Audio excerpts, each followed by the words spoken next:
இயேசு கிறிஸ்துவின் நாமத்தினால் உங்களுக்கு என் அன்பின் நல்வாழ்த்துக்கள். இந்த நாளில் இந்த வேளையில் கர்த்தருடைய வார்த்தைகளை நம்ம அப்படியாய் கேட்டுக்கொண்டிருக்கிறோம். கர்த்தருடைய வார்த்தை என்ன, இந்த மாதத்தில் நன்மைகள் என்ன, நன்மைகள் நமக்கு நடக்கிறதா அப்படின்னு சொல்லி நாம் ஆராய்ந்து பார்க்கணும். அதே போல் விசுவாசத்தோடு நம்ம ஜெபிக்கப்படும் போது கர்த்தர் செய்வார். இந்த நாளில் கூட பார்க்கும்போது லூக்கா 6ஆம் அதிகாரம் 27வது வசனத்தை வாசிக்கப்படும் பொழுது அந்த கடைசி பகுதியில் சொல்லுது, உங்களை பகைக்கிறவர்களுக்கு நன்மை செய்யுங்கள். அது நிறைய வசனம் இருக்குது. எனக்கு செவி கொடுக்கிற உங்களுக்கு நான் சொல்லுகிறேன், உங்கள் சத்துருக்களை சிநேகிங்கள், உங்களை பகைக்கிறவர்களுக்கு நன்மை செய்யுங்கள்னு சொல்லி வசனம் சொல்லுகிறது. நமக்கு அதில் என்ன சொல்லி பார்க்கும்போது, நம்ம பகைக்கிறவர்களுக்கு நம்ம என்ன பண்ணணும், நன்மை செய்யணுமா? எப்படிங்க நன்மை செய்ய முடியும்? நம்மளை ஒரு எதிரியாக பார்க்குறாங்க, நம்மளை தூசிச்சாங்க, நம்மளை பகைக்கிறாங்க, முன்னாடி போக விட்டு பின்னாடி பேசுகிறாங்க. எப்படி நான் அவங்களுக்கு போய் நன்மை செய்ய முடியும்? இதுதாங்க கர்த்தருடைய அன்பு நமக்குள்ளே இருக்கணும்.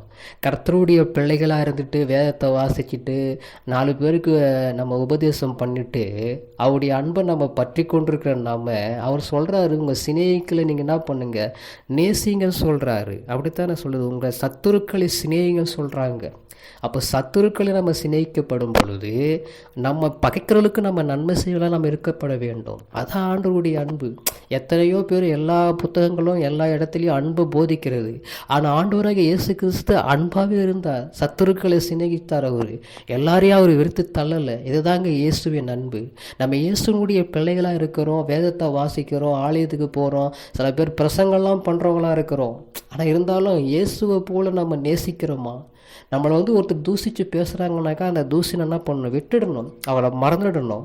நன்மை செய்வதுக்கு நம்ம என்ன பண்ணணும், நம்ம அவங்களுக்காக நம்ம நன்மை செய்ய நம்ம எப்படியாவது செய்யணும். நமக்கு ஒரு தருணம் நமக்கு கிடைக்கப்படும் பொழுது அந்த நன்மையின் நிமித்தமாக கர்த்தரை வெளிப்படுத்தணுங்க. நம்முடைய பெருமை அங்கே சொல்லுவது அல்ல. அதாவது வசனம் சொல்லுது, உங்களை பகைகளுக்காக என்ன பண்ணுங்க, நன்மை செய்யுங்க.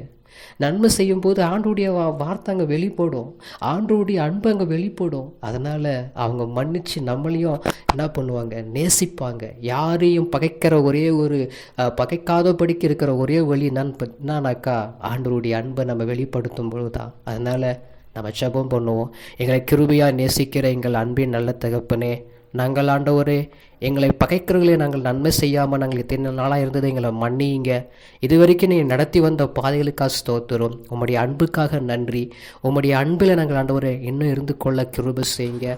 வரப்போகிற நாட்களில் நாங்கள் அநேகருக்கு நன்மை செய்ய எங்களுக்கு கற்றுக் கொடுங்க. இயேசுவின் நாமத்தில்.